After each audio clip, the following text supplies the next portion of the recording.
I got a PS5 Pro for only $516. So in this video, I'm going to go through why I wanted to upgrade from the base PS5 Slim to a PS5 Pro, how I got the Pro for $516, and is it worth it? Let's get into it. So I had a PS5 Slim and I absolutely loved it.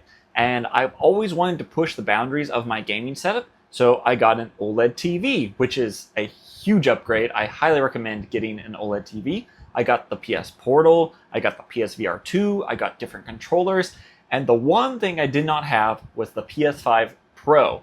And I was always wondering deep down, is that the ultimate upgrade? And I kept watching videos about it and people were saying it was amazing, but I was not sure, so I never could really justify and pull the trigger. But then Sony announced they were going to raise prices, and the PS5 Pro became a $900 console.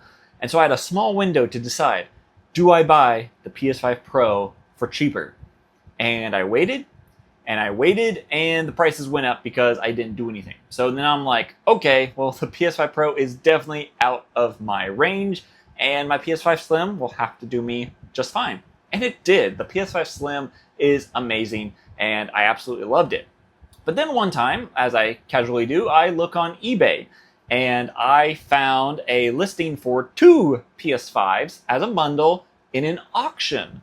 So it was a PS5 Pro and a PS5 OG model, the original PS5, as a bundle, and it was for auction. So I put in my bid, I put in my max bid, and I won the auction. So now I've got two PS5s, and I spent after tax a little over $1,000 for two PS5s, one of them being a Pro.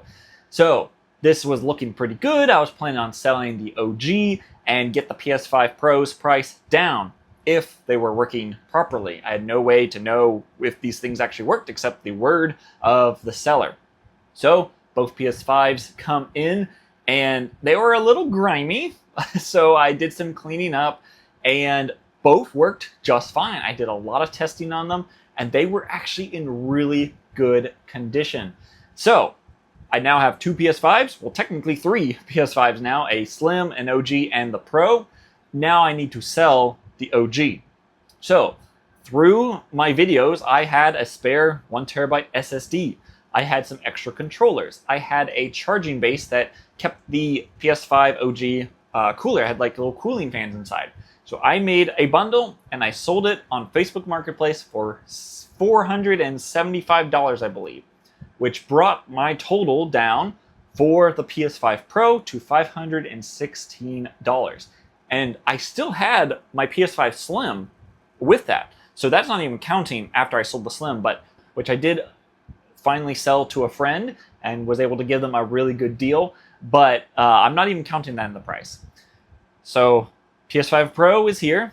I did have to buy a disk drive, but that is optional. That was something that I wanted to do. The disk drive is like $80, which is kind of expensive. And with Sony not doing physical games in the future, that thing's just going to keep going up in price. So I did spend an additional $80, but that is optional. So that's why it's not part of the price that I quoted, the $516.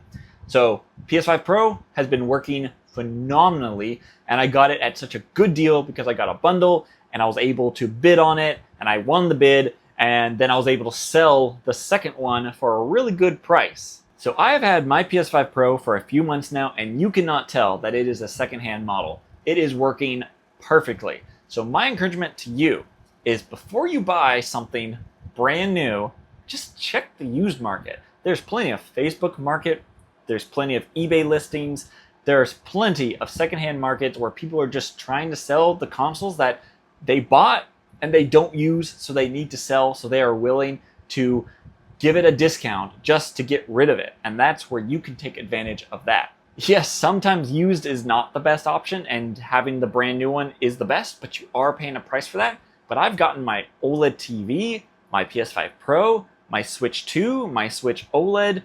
I've gotten so many devices for cheaper on eBay or Facebook Marketplace just because I'm patient and I wait for a deal, and then I just make sure that the seller has good reviews. That's kind of the biggest thing, is just make sure that seller looks legitimate and I've had very little issues with buying from Facebook and eBay, and I'm saving a ton of money and getting the exact same experience as everyone else. Well, that'll be it for this video.